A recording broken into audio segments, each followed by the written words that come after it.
ultimate pretty pink lip duo.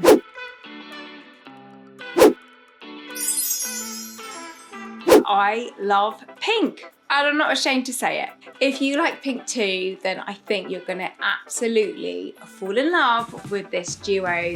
So I've chosen a lip liner and a lipstick to work together to create this really pretty pink lip look. I'm gonna show you a way you can apply lip liner and lipstick together to give you the best lips of your life. Let me show you how this lip liner can enhance your natural lip shape. Start at the corner of your lip, run it right across the very top of your lip line to the cupid's bow.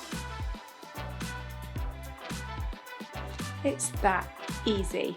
Applying the lipstick couldn't be any easier. Apply to the bottom lip first of all, smudge to the top to blend, and finally one last coat over the top on the top lip.